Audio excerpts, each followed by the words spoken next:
इथून पुढे तुम्हाला खूप साऱ्या गोष्टी अशा म्हणजे फेस कराव्या लागतील की तुम्हाला स्किलवर जास्त फोकस द्यावा लागेल ॲज कम्पेअर टू द तुमचे बुकिश जे नॉलेज आहे ना त्याच्यापेक्षा. म्हणजे मी खूप जणांना बघतोय अजून पण तुम्हाला ती गोष्ट म्हणजे सोडावं लागेल काही गोष्टी तुम्हाला मागच्या 10वीपर्यंत जे करत आलेले.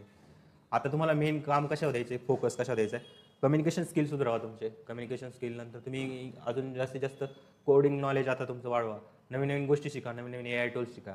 ह्या आणि आपला बेस स्ट्रॉंग ठेवा. कोणती गोष्ट आता कोडिंग शिकताय तुमचा बेस खूप स्ट्रॉंग पाहिजे, तेव्हा तुम्ही डायरेक्टली प्रोजेक्ट वगैरे मूव्ह करू शकता.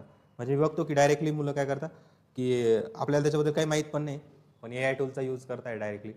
चांगली गोष्ट आहे AI टूलचं, पण तुम्हाला माहीत पाहिजे ॲक्च्युअलमध्ये बॅकग्राऊंडमध्ये प्रोसिजर चालली कशी का. कारण की तुम्हाला जर उद्या कोणी चेंजेस करायला लावले त्याच्यामध्ये, तर चेंजेस पण करता आले पाहिजे. त्या चेंजेस करण्यासाठी आधी काय पाहिजे तुमच्याकडे, नॉलेज पाहिजे. आणि नॉलेज कधी होतं, जेव्हा आपले बेसिक गोष्टी काय असतात स्ट्रॉंग आपल्या असतात. त्याच्यामुळे डायरेक्टली सगळ्या गोष्टी लगेच बघून त्या गोष्टीकडे पळायचं नाही. थोडंसं शिकायचं, त्याच्याबद्दल माहिती घ्यायची, हे कसं वर्क करतं काय करते, मग AI टूल वापरा तुम्ही. अजून जास्त इफेक्टिव्हली तुम्ही AI टूल वापरू शकता. आलं.